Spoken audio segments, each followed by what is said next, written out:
c'est une joie et un honneur de vous accueillir aujourd'hui dans ce lieu symbolique et prestigieux qu'est le Parlement bruxellois. Et ce, grâce à son vice-président, M. Fouad Haïdar, à qui je passe immédiatement la parole. Je pense que c'est la seule manière pour nous de nous en sortir, c'est de pouvoir dialoguer et discuter ensemble. En dehors du fait que je suis le premier vice-président du Parlement, je suis aussi musulman, je suis pratiquant, et je dis souvent que le plus important chez Dieu, c'est pas ce qu'il nous a donné, c'est ce qu'il en fait. Peu importe l'important que vous êtes intelligent, qu'est-ce que vous faites avec l'intelligence que Dieu vous a donnée? Vous avez de la force, qu'est-ce que vous faites avec? Peu importe que vous soyez chrétien, juif, musulman, bouddhiste, agnostique, protestant, que vous croyez en Dieu ou pas, le plus important, c'est qu'avec les qualités que vous avez, qu'est-ce que vous en faites pour améliorer le quotidien des autres? Et ça, c'est le rôle aussi, un peu indirectement, de notre Parlement. Si je suis rentré en politique, c'est pour corriger les injustices. Et chacun d'entre nous, qu'on soit en politique ou pas, on peut corriger les injustices. Dans cette assemblée se retrouvent des jeunes d'horizons très différents. Il y a des réfugiés, des jeunes des foyers des Marolles, il y a des étudiants et des universitaires, et il y a des jeunes travailleurs. Tous sont ici avec le désir d'agir concrètement dans leur classe, dans leur groupe de jeunes, dans leur milieu, dans l'espace public, comme catalyseurs de paix. Et pour venir vous écouter et approfondir la vision, chers jeunes, nous avons des responsables politiques et religieux qui sont là, qui viennent pour approfondir votre vision et l'approche de cette problématique, mais aussi pour vous soutenir dans votre démarche. Ce projet a pu se réaliser grâce au soutien de l'égalité des chances de la région de Bruxelles-Capitale, dont Madame la secrétaire d'État Bianca de Baets va nous rejoindre dans quelques instants. Ce projet, équiper les jeunes pour faire face à la violence et aux tensions culturelles et religieuses, s'inscrit dans un programme plus large, qui est le programme Erasmus. Et ce programme avait comme titre « Renforcer l'action des jeunes pour la paix par des approches et des outils créatifs, multiculturels et multireligieux ». On va passer à la première table ronde dont le sujet est comment faire face à la violence et aux tensions culturelles et religieuses et quelles sont nos sources d'inspiration. Donc on va passer la parole aux jeunes qui sont ici présents et on va commencer par Amaury Werka.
Je m'appelle Timothée, j'ai 23 ans et je suis catholique. Et je suis un peu venu par hasard parce que le prêtre de ma paroisse nous a demandé qui était disposé à venir parler un petit peu de comment faire face aux tensions et aux violences culturelles et religieuses. Vous avouez qu'en réfléchissant un petit peu dans le métro en venant, je me suis un peu repassé ma vie de comment je vivais ça quand j'étais jeune, donc d'être chrétien, catholique à l'école et au travail, en stage, voilà, dans mon cercle d'amis. Et je le vivais assez mal sur le début parce que j'avais beaucoup de mal à l'avouer. Donc à exprimer le fait d'être catholique et donc de pouvoir parler aux gens parce que j'avais un petit peu peur des réactions qu'il pouvait y avoir vis-à-vis de moi, vis-à-vis de cette confession. Et c'était la même chose pour les autres, j'osais pas vraiment demander la religion d'une personne ou communiquer sur la religion, sur comment ça se passe, comment chaque personne le vit. Et je l'ai assez mal vécu pendant longtemps, jusqu'à mes 17 ans à peu près, où là j'ai commencé à vraiment ne plus vivre ma foi pour mes parents, c'est-à-dire d'aller à l'église parce que mes parents me disaient d'aller à l'église, mais vivre pour moi. Donc commencer à aller à l'église pour moi, voilà. Et comment je faisais, quand j'ai commencé à un petit peu en parler, sur le début, on se moquait de moi pour ce que j'étais, donc parce que j'étais catholique, parce que mes parents avaient 5 enfants et que dans le quartier dans le quartier, dans l'école où j'étais, 5 enfants c'était beaucoup, c'était une famille nombreuse. Et on se moquait majoritairement de moi pour ça. Et sur le début surtout, donc même vis-à-vis des autres, souvent, donc, que ce soit vis-à-vis des musulmans, vis-à-vis des juifs, vis-à-vis de toutes les autres confessions, on avait souvent des disputes parce qu'on ne se comprenait pas, on se disait toi c'est pas normal ce que tu fais des choses bizarres. Et jusqu'à ce que j'ai à peu près 20 ans, et où là j'ai commencé à poser des questions sur les différentes religions, donc à me renseigner un petit peu. Donc ne plus avoir toute cette différence, essayer de la comprendre. Essayer de comprendre pourquoi vous faites comme ça, qu'est-ce qui te motive. Moi aussi commencer à expliquer ce qui me motivait, d'aller à l'église par exemple, ce qui me motivait de faire partie de certains groupes religieux. Et c'est comme ça qu'avec mon cercle d'amis, on faisait un petit peu face à cette question bizarre qui était la religion, ce sujet tabou. C'était surtout en communiquant et en expliquant pourquoi on était croyant, pourquoi on vivait telle religion. Et voilà, c'est ce que j'avais.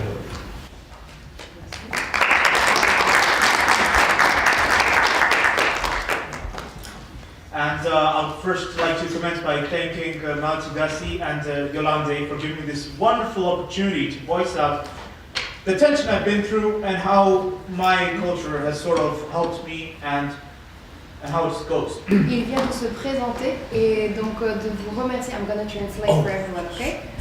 Et donc remercier l'Assemblée de lui donner la possibilité de parler de tous ces sujets. Absolutely. And I'd first like to begin by talking about when I was a young boy. So since I was a young boy, I faced racism. I faced problems, peer pressure. Depuis mon plus jeune âge, j'ai fait face au racisme et à la pression des gens qui avaient le même âge que moi. But then, through time, I had to think it through. I had to have changes. I needed to see change. And the changes would only happen if I made an action. If I Petit à petit, je me suis rendu compte qu'il fallait que je prenne les choses en main et que je fasse un changement. Alors, il fallait passer à l'action. And my culture helped me with the idea of karma. Et ma culture m'a aidé avec cette idée du karma. The idea of karma, which roughly translates to you do good, you get good. You do wrong, you get wrong. L'idée du karma, c'est que si tu fais les choses bien, alors des bonnes choses t'arrivent. Si tu fais les choses mal, alors ce sont des mauvaises choses qui viennent à toi.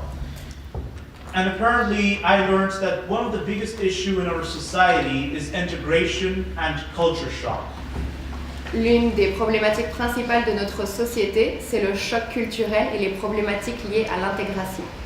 The culture shock lies in the fact that the local of the countries, they see the foreigners come in and they don't like the attitude of the foreigners. Whereas the foreigners, they come in the country, there are two types of foreigners. Either they expect too much, or either they try to be as good as they can, but they're roughly received. They're not properly received. Et le choc culturel, on peut l'observer lorsque les gens qui sont déjà sur le territoire, en fait, reçoivent une immigration, donc des gens qui viennent d'ailleurs.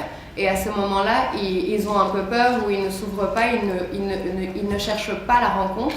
et de la part de celui qui immigre, donc qui arrive sur ce territoire nouveau, il y a soit un choc parce que justement culturellement c'est différent, soit ils essayent vraiment de s'immiscer dans la culture, mais il y a quelque chose qui passe pas forcément.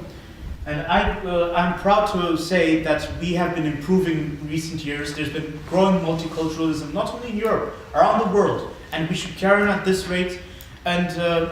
This is how together we can tackle such problems in this world, namely global warming. Thank you. Et donc, le multiculturalisme, il a un peu pris non seulement en Europe, mais aussi à l'échelle globale, donc à l'échelle mondiale. Et c'est avec beaucoup d'engouement qu'il soutient ce qu'il appelle le global warming, ce serait le réchauffement en fait à niveau mondial. Donc un jeu de mots entre le réchauffement climatique, mais qui celui-ci est bon puisque c'est la mixture des populations qui fait qu'on est plus riche.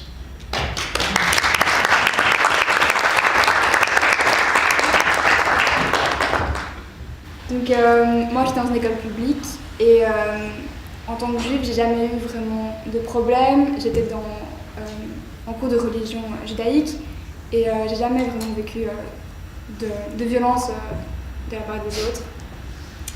Mais ça arrive surtout dans les écoles publiques et donc voilà, là il y a eu un autre parcours.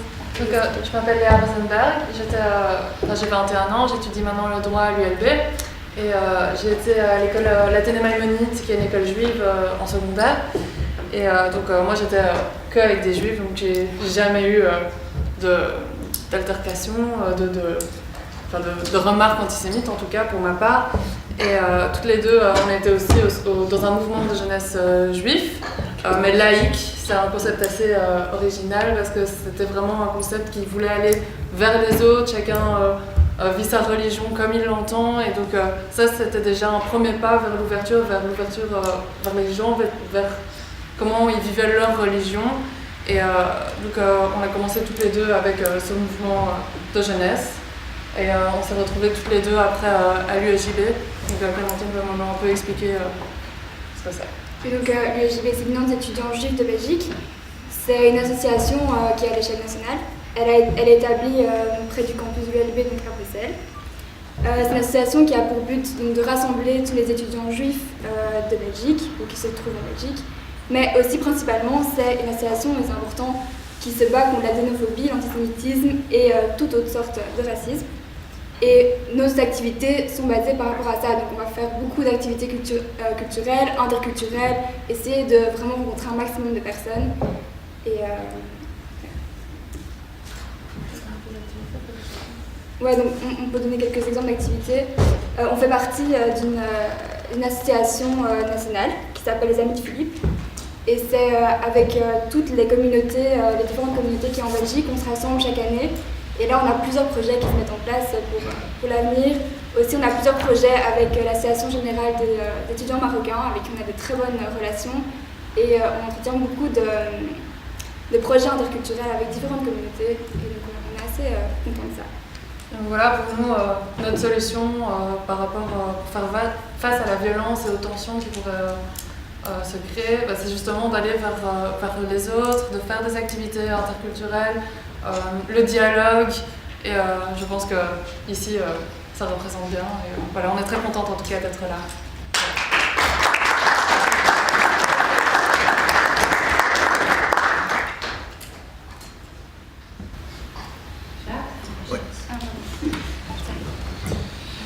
Donc bonsoir à tous et à toutes, je me présente, je m'appelle Jade et je vais vous avouer, je suis ici un peu par hasard, on m'a invité et je n'ai pas vraiment préparé de texte, mais quand je regarde la question ici, comment faire face à la violence et aux tensions culturelles et religieuses, je pense à beaucoup de choses, à beaucoup de problèmes qui se passent ici dans notre société et dans le monde entier. Et comment dire, pour moi, la religion c'est quelque chose de très important, c'est ce qui fait l'être humain, c'est ce qui fait la personne. Je suis musulman, je suis pratiquant, comme ça vous le savez aussi. Et moi j'ai toujours eu un grand respect pour les autres religions. Dans mon éducation, on m'a appris que l'humain passait avant la religion. Donc c'était quelque chose qu'on m'a appris dans mon éducation, quelque chose que j'ai toujours gardé en moi. Et j'ai gardé ceci toute ma vie, et grâce à ça j'ai pu connaître j'ai de très bons amis juifs, chrétiens, et quand je vois d'autres amis ou d'autres connaissances qui n'ont pas ces connaissances-ci, les connaissances d'autres cultures, je trouve ça un peu dommage, parce que pour moi le plus important, surtout ici à Bruxelles dans notre société, c'est le dialogue. Le dialogue, c'est ce qui fait tout. C'est comme ça qu'une rencontre peut se passer, c'est beaucoup de choses. Et donc voilà, pour moi, si on commence par le dialogue, c'est déjà un très bon début. Et c'est ça que je trouve le plus important ici. Merci.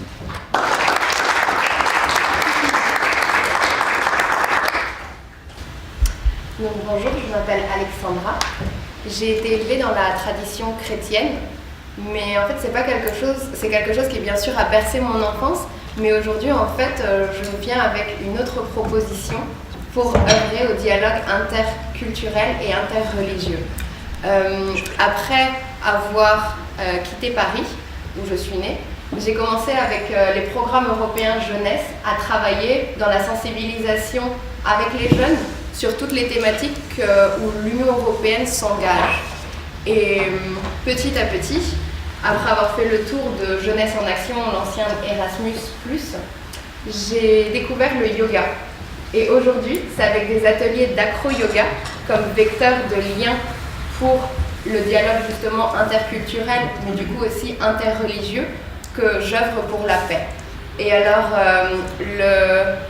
le yoga, en fait, ce n'est pas une religion en soi, parce que c'est une philosophie de vie qui propose en fait des conduites, mais que chacun en fait a le droit de choisir ou pas. Et moi, c'est à travers ça que je vais pratiquer ma conscience de mon être d'abord, de ma spiritualité, et la cultiver sur ce chemin, et après en fait offrir mon karma, un peu cette action à quelque chose de plus grand. Et c'est comme ça que je ramène le yoga dans ce contexte où on parle de religion. Donc j'organise des ateliers, et du coup la deuxième partie, la table ronde, on va écouter des jeunes qui hier en fait ont participé à une session d'acro-yoga d'abord, où en fait on a vécu une expérience que beaucoup d'entre eux croyaient inimaginable. On a volé ensemble dans les airs, j'entends bien sûr. Donc, à travers cette expérience, on a pu poser des mots sur des émotions, la peur, la méfiance, tout ce qui fait que notre société peut avoir des problèmes à vivre ensemble. On a donc identifié des tensions qu'on a dans la société, et après on a fomentar en espagnol, je ne sais pas si ça se dit en français, mais en tout cas on a vraiment promu le débat avec chacun qui est intervenu pour en fait développer la pensée critique. Et le fait que le yoga appuie ça, c'était juste un prétexte pour parler de quelque chose, encore une fois, qui touche toute la société. Et donc je vais les inviter à prendre la parole une par une pour raconter un petit peu un fait marquant qui en fait a éveillé leur pensée critique pour mettre une action concrète à faire quelque chose de bien pour la société en général, pour le mieux vivre ensemble. Bonjour. Donc je me présente, je m'appelle Victor Malapa, j'ai 12 ans, je viens du foyer des jeunes de Marolles. Donc je vais vous parler du harcèlement. Moi, si jamais ça m'arrive de voir qu'il y a du harcèlement dans l'air, on va dire, j'irai pas d'abord chez la victime, j'irai plutôt d'abord chez l'harceleur pour lui demander, je lui demanderai d'abord pourquoi il fait ça, de se mettre à la place de la victime et tout ça, parce que s'il harcèle cette personne, il peut bien le faire comme ça pour rien, mais il y aura toujours quelque chose contre cette personne-là. Et après, j'irai chez la victime. Mais en fait, quand j'irai chez l'harceleur, je m'imposerai pas pour défendre la victime, parce que sinon après, ils vont se retourner contre moi. Et le but, c'est pas ça. Le but, c'est qu'ils se rendent compte du mal qu'ils peuvent faire à une personne. Ça peut aller jusqu'à un suicide et tout ça. Donc après, j'irai voir la victime pour lui remonter le moral et tout ça. C'est ça. Et toi, Nisrine? Moi, c'est plutôt du côté de la victime du harcèlement. J'irai chez elle pour qu'elle ne se sente pas seule, pour la soutenir. Et la chose qu'elle doit faire déjà, c'est par exemple faire des screens, des photos, laisser des... comment dire? Laisser des traces. Des traces et des preuves de ce que l'harceleur lui a fait. Et c'est tout pour moi.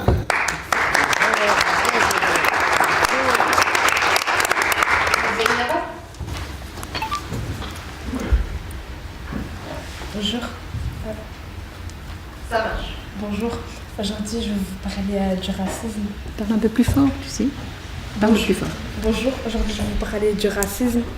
Pour moi, quand on voit une personne dans le métro ou dehors insulter une autre, être raciste avec la personne, eh ben, pour moi, c'est important de réagir parce que si, par exemple, moi, je suis dans le métro et qu'il y a quelqu'un qui m'insulte, qui me dit, par exemple, retourne dans ton pays, ben, j'aimerais bien que quelqu'un réagisse. Et du coup, c'est important pour moi. Et voilà, c'est tout.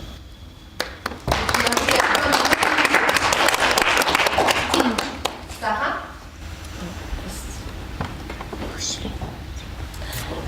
Bonjour, je m'appelle Rama et j'ai 15 ans. Aujourd'hui, je vais vous parler d'un sujet que je trouve injuste.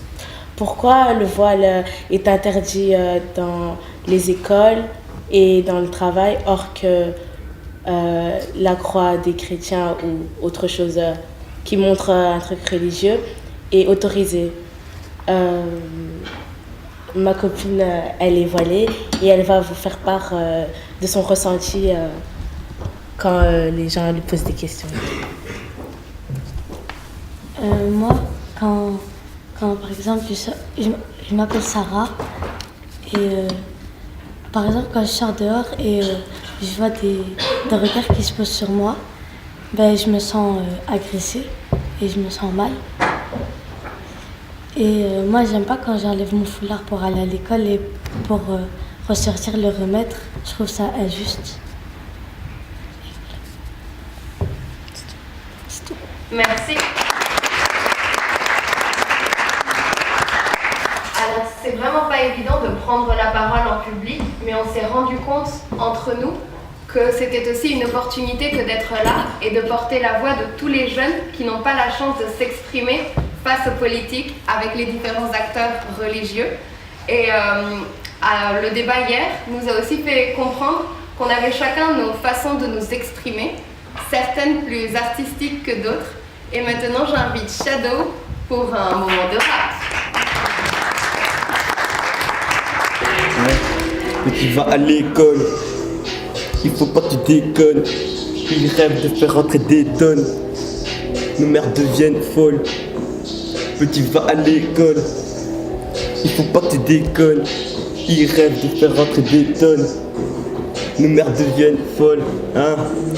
Dernier de sa classe, expérience auprès des meufs, gardez toujours la cote, des mauvaises cotes, plein le bulletin, focalisé sur tous ces butins. Pour l'école, quitterait pas le terrain, préfère charbonner pour ça se lève tous les matins, de midi minuit. Rôde dans la Tessie, non c'est pas bien. Maman en pleure tous les matins, est-ce que ça te fait du bien? Elle a tout laissé, espèce de bon à rien. C'est triste à dire, mais la rue l'a charmé. C'est sous les battes qu'il veut finir sa vie. Vie de bandit, rapide danger. Dans le futur, se ferait bien au Mexique. Pour des billets verts, vendre la verte. Tout d'un coup, ça parle de perte. C'est le début de la défaite. Des soucis l'embrouillent la tête. Reprends-toi, la street life n'est pas un emploi. Déconne, ils rêvent de faire entrer des tonnes. Nos mères deviennent folles. Petit va à l'école. Il faut pas que tu déconnes. Ils rêvent de faire entrer des tonnes. Nos mères deviennent folles, hein.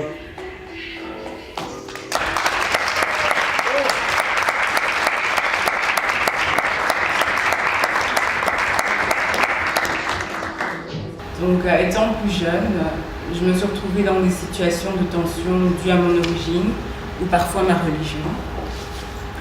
Je suis arrivée en Belgique à l'âge de 6 ans et dans la première école où j'étais, il y avait très peu de diversité culturelle. Et donc ma sœur et moi, nous subissions régulièrement des moqueries dues à notre couleur de peau. À cette époque, je me sentais démunie face à la situation et à la violence qui m'était faite, je répondais par la violence. Plus tard, durant mes études secondaires, je constatais plutôt que c'était ma religion qui n'était pas tout à fait acceptée ou comprise, malgré ce que je pouvais en dire. Je ne pouvais rien faire. Mais entre-temps, je ne répondais plus à ces tensions par la violence. Ma perspective par rapport à celle-ci avait évolué. J'ai compris que la violence qui pouvait nous être faite reflète souvent l'ignorance, de la peur et de la souffrance qui n'ont pas pu être exprimées autrement. Lorsqu'on répond également par la violence, on contribue au problème et on s'enferme dans la souffrance et la négativité. L'intolérance culturelle ou religieuse crée parfois des injustices concrètes. On peut se voir refuser un logement, un poste de travail ou être systématiquement dénigré. Malgré ces injustices, il est important de ne pas prendre à cœur cette violence pour garder à l'esprit la perspective d'un avenir meilleur. On ne choisit pas sa culture ou sa religion. Il y aura toujours des gens pour les remettre en cause. Mais tout autant, il y aura toujours des personnes qui les verront comme des atouts utiles à la société. Cette perspective nouvelle m'aide à ne plus répondre aux tensions culturelles ou religieuses par la violence, mais plutôt l'engagement. À travers le mouvement du Focolari, le Region for Peace, ou les Jeunes pour un monde uni, j'ai pris part à de nombreuses activités de promotion de paix, de fraternité et de solidarité. J'invite donc les jeunes à s'engager chacun à sa manière dans le dialogue interculturel et interreligieux. Au final, nous sommes tous pareils, nous avons tous la même valeur. Nous souffrons et nous réjouissons des mêmes choses, peu importe notre culture ou notre religion.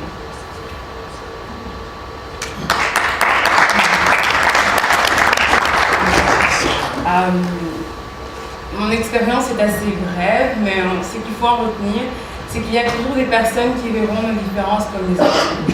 Il faut garder cette perspective lorsqu'on fait l'objet de violences contre notre culture et notre religion. Merci de m'avoir écouté. Maintenant, je vais passer la parole à Sekou Kalou, qui est un réfugié. Et donc, lors du séminaire qui a eu lieu ici à Bruxelles fin octobre, il y avait 4 réfugiés qui étaient là et qui participaient au séminaire. Et donc, Sekou a envie de vous partager son expérience. Je m'appelle Sekou. Je suis en Belgique depuis 4 ans. Donc j'ai fait mes études secondaires ici et actuellement je suis aussi mes études de formation pour les études supérieures. Donc, mais moi personnellement je n'ai pas connu de violence de couleur ou de religion selon mes parcours en Belgique ici. Mais j'ai entendu beaucoup de mes collègues ou de mes connaissances qui se plaignaient.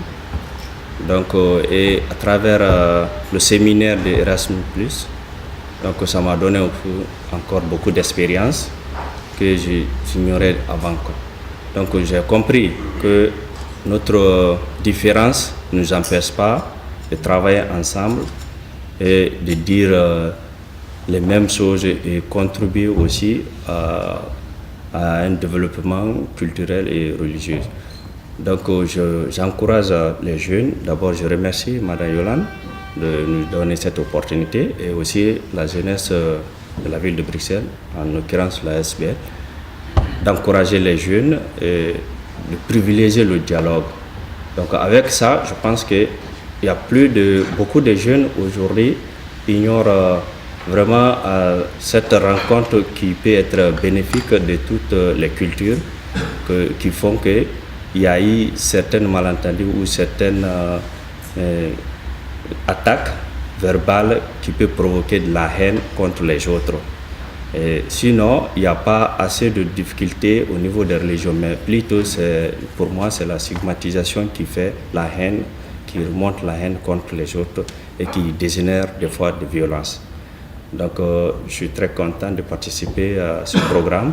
J'encourage aussi les autres qui n'ont pas eu le temps de changer et de rencontrer le prochain séminaire. Et je remercie tout le monde, je suis très content. Et très bien, à la prochaine.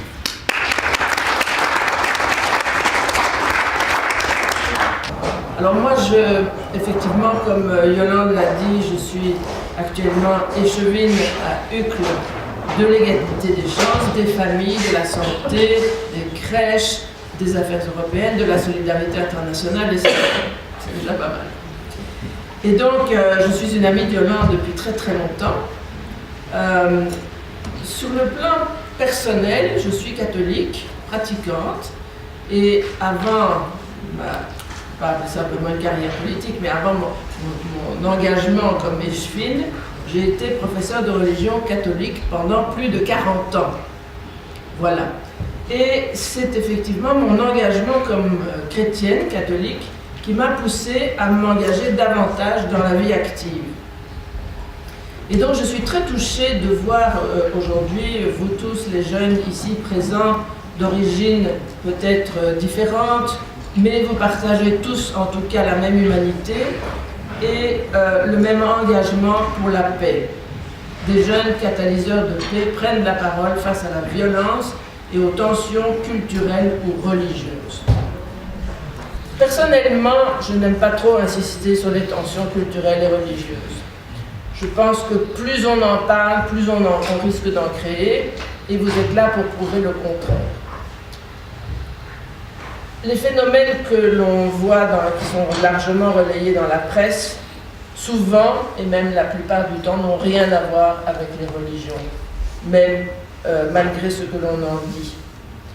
Ce sont des utilisations mauvaises du fait religieux qui font que quand on veut l'imposer à l'autre, à son voisin, quand on veut imposer ses croyances à l'autre, on en arrive évidemment à des violences.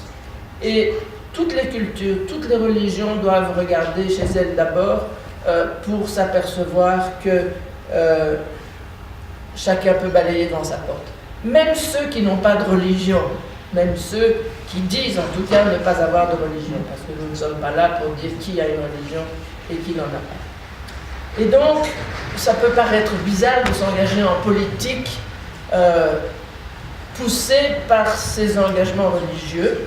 Eh bien non, parce que nous sommes d'abord des humains, avant d'être musulmans, français, belges, catholiques, juifs. Je vais aller plus vite. Et donc, ce qui est important, c'est ce qu'on veut partager ensemble. Voilà, si vous avez des questions, puisque Yolande me fait des grands signes, ben je serai toute prête à y répondre. Merci. Merci Cathy. En face de moi, il y a Jed, qui est élève à l'Institut Imelda, néerlandophone, là où je travaille aussi. Et on a eu la chance de participer à un projet qui s'appelle les Ambassadeurs du Dialogue. Et on a fait un voyage à Haïfa, en Palestine. Et on est aussi passé par d'autres villes en Palestine et Israël.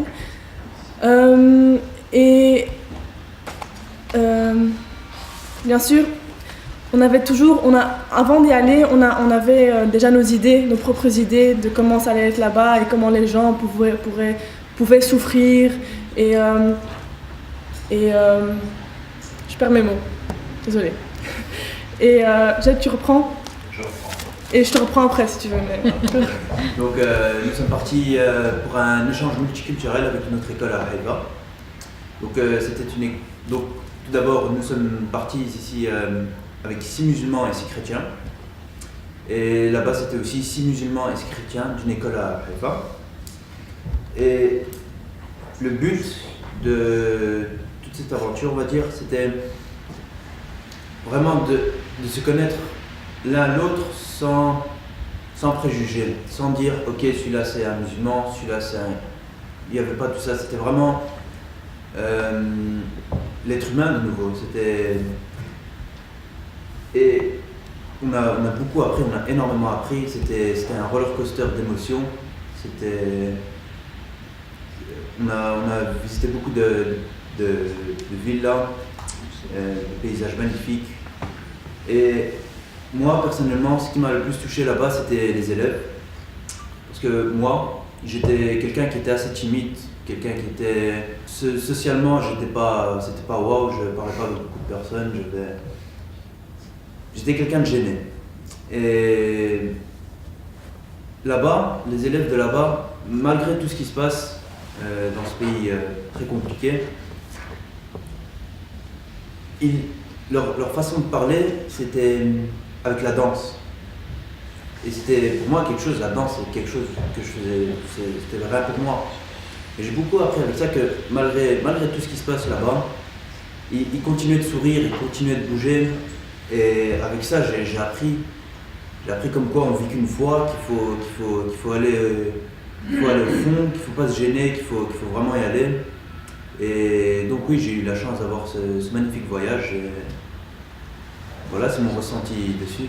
Sarah, si tu veux encore ajouter quelque chose? Oui, les élèves qui ont eu la chance de venir avec nous et d'y aller, on a vu un vrai changement.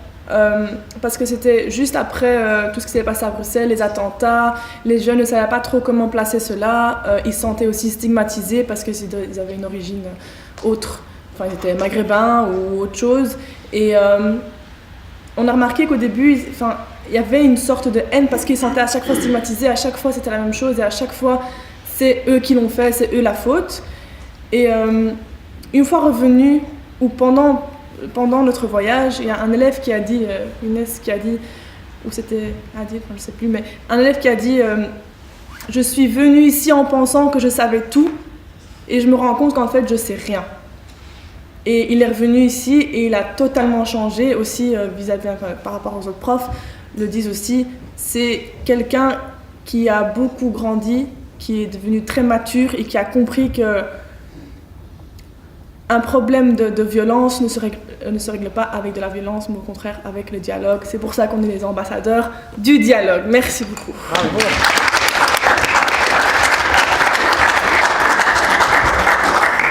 Oui, je viens ici comme représentant du centre El Kalima, qui est un centre fondé déjà en 78 pour le dialogue entre chrétiens et musulmans. Mais par rapport à ce qui a été dit ce soir, eh bien moi je dirais la première chose qui m'a frappé, mais c'était l'aspect musical. Parce que pour que quelque chose soit harmonieux, il faut qu'il y ait beaucoup de notes, pas de fausses notes, mais qu'il y ait beaucoup de notes qui puissent s'accorder les unes aux autres. Et je me dis que c'était une bonne idée sans doute de pouvoir alors mettre dans tout ce cadre-là toute une série de vos expériences qui doivent pouvoir s'enrichir à condition de pouvoir s'exprimer. Une note silencieuse, ça ne dit pas grand-chose. Mais pouvoir s'exprimer, c'est ce qui, normalement, devrait pouvoir aboutir à mieux se définir, peut-être découvrir toute la richesse de la différence de l'autre, et qu'alors ensemble, il y a des choses qu'on peut faire. Dans le quartier où je suis, il y a toute une série de convictions différentes qui sont présentées, et ça n'empêche absolument pas. Au contraire, parfois ça aide à trouver des nouvelles initiatives, trouver de nouveaux chemins, parce que chacun a sa sensibilité, etc. Et je crois que c'est une grande richesse pour réchauffer le monde, comme on disait tout à l'heure. Alors moi je dirais, tant mieux en voyant qu'il y en a qui osent s'exprimer, qui osent s'engager. Si on pouvait tous être des ambassadeurs, ça aurait être fantastique. D'autant plus que quelque chose qui me vient surtout depuis que je prends plus d'âge, je me dis, qu'est-ce que nous fabriquons comme monde pour ceux qui vont nous suivre. Alors, merci de vos engagements.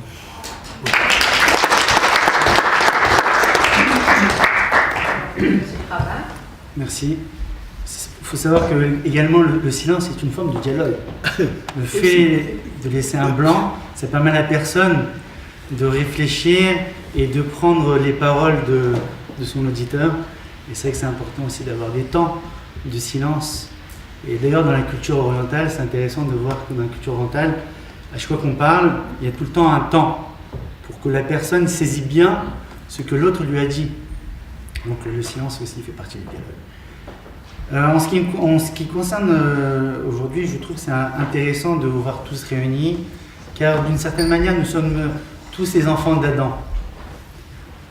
Il y a diverses cultures, diverses confessions, mais nous sommes tous descendants d'un seul homme. D'ailleurs, Dieu n'a pas créé deux hommes, il a créé un seul, pour dire qu'il n'y ait pas un au-dessus de l'autre, un qui surpasse l'autre. Donc d'une certaine manière, nous sommes tous ici ensemble pour essayer de créer une forme de dialogue, de rendre par la parole et par l'action une forme d'humanité. Et le fait de donner aussi la parole aux jeunes, c'est intéressant de les écouter, car il y a une forme de pureté dans leurs propos. C'est une parole un peu abrupte, c'est pas une parole concertée, réfléchie, et il y a une certaine richesse lorsqu'on les écoute. Et je crois d'avoir donné la parole aux enfants, d'avoir fait en sorte qu'aujourd'hui, plutôt qu'il y ait des politiques, des gens qui ont déjà du bagot, comme on dirait aujourd'hui, c'est intéressant d'écouter aussi ce que les jeunes ont à nous apprendre. Et vous avez également un message à transparaître. Et comme on l'a dit, vous êtes aussi nos ambassadeurs. C'est à vous d'être le relais aujourd'hui, demain, après-demain, et de faire en sorte que par vos propos, par vos actions, par le pragmatisme, vous puissiez apporter une forme de tendresse, une forme de compassion. On pourrait dire une forme de révolution, parce que quand on est dans la compassion, c'est une forme de révolution, car généralement on est plutôt replié vers soi. Et le fait d'aller vers l'autre, il y a une forme de compassion qui se met en œuvre. Et je vous remercie de nous avoir invités et d'avoir pu vous écouter. Et pour moi, c'est quelque chose de très riche. Merci.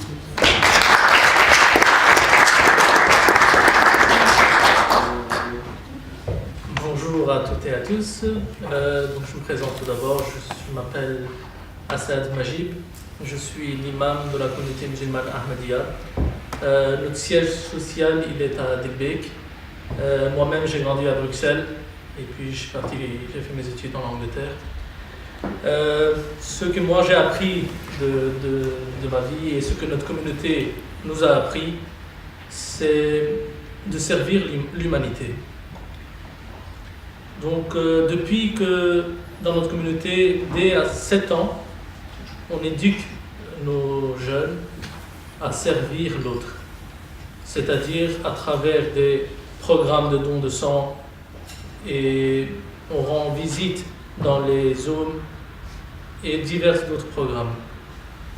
Et puis en même temps, on organise beaucoup de programmes. Par exemple, au jour de Nouvel An, nous allons dans différentes églises pour donner des fleurs aux personnes qui sont présentes pour écouter la messe, etc. Et j'ai vu que cette pratique, elle enlève beaucoup d'ignorance. Parce que, par exemple, à Dilbeek, là où le siège social de notre communauté se trouve, on a fait cette pratique. On est parti dans les églises, distribuer les fleurs, et on a vu que les mêmes personnes qui nous regardaient avec un regard un peu bizarre, je dirais, ces mêmes personnes, après qu'on a fait ces actes, ils nous ont embrassés, et depuis, ils sont très gentils avec nous et ils sont très amiables avec nous. Donc ça m'a appris en fait que aller vers l'autrui, ça efface l'ignorance et ça efface toute sorte de pensées négatives. Et une fois qu'on s'approche de l'autre personne et on connaît mieux l'autre personne, notre culture, notre société, elle peut devenir beaucoup meilleure. À la fin, parce que le temps est très court, je dirais que notre religion et les fondateurs de notre religion, le saint prophète Mohammed, que la paix soit sur lui, Vous nous avez donné une règle d'or. Vous en avez donné plusieurs, je citerai une. Il avait dit que aimez pour l'autrui ce que vous aimez pour vous-même. Et si on tient en compte cette règle d'or, vous verrez que chaque aspect de notre vie, si on a cette idée, cette règle en tête, la vie elle deviendra plus facile et toutes les tensions, etc. pourront s'éliminer. Si vous aimez pour votre voisin, qu'il est chrétien, juif ou peu importe sa religion, ou même s'il n'a pas de religion, si vous aimez pour lui ce que vous aimez pour vous-même, ce monde pourra devenir un monde vraiment plus meilleur qu'on le vit maintenant. Sans oublier effectivement qu'on a encore beaucoup de travail et qu'aujourd'hui, quand on voit effectivement que des amis, par exemple juifs, quand ils viennent me visiter à Bruxelles, ne peuvent pas se promener avec une kippa sur la tête parce qu'ils se font insulter, ou qu'une fille se fait agresser parce qu'elle porte le voile, ou parce que quelqu'un d'autre on insultera pour X ou Y raison, parce qu'une personne a décidé d'avoir une autre philosophie religieuse, culturelle ou d'orientation sexuelle, qu'on va les agresser pratiquement. Donc je pense qu'aujourd'hui, il y a un travail à faire par rapport à ça. Moi je dis souvent à certaines personnes qui sont des extrémistes en disant « Ne mettez pas Dieu au chômage, laissez Dieu décider de l'avenir de chacun d'entre nous. » Moi j'espère que tout le monde ira au paradis, celui qui prie ou qui ne prie pas.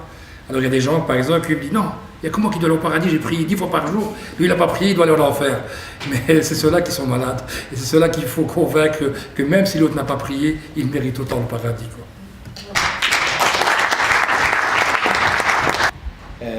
Nous avons beaucoup de différences, mais laissez nos différences à côté. Mais prenez ce que nous avons ce que nous avons en commun. Et c'est ça qu'il faut mettre en valeur. Vous voyez, tout d'abord, comme notre prophète Mohammed, qui l'a fait sur ce livre, nous a dit, soyez humains d'abord, et puis on parle de la religion. Comme tout à l'heure, une des jeunes avait dit tout à l'heure, que nous soyons humains, et puis on parle de la religion. Et apprendre aussi le respect mutuel. Comme vous avez dit, très bien madame, c'est que le respect mutuel. Il faut apprendre à se respecter malgré nos différences. Et je pense que ça c'était une très bonne initiative de nous mettre tout autour d'une table, que nous apportons à une synagogue, à une mosquée ou bien à une église, parce que nous-mêmes en tant que musulmans et la communauté musulmane ahmadiyya, nous disons que notre devise même c'est l'amour pour tous et la haine pour personne.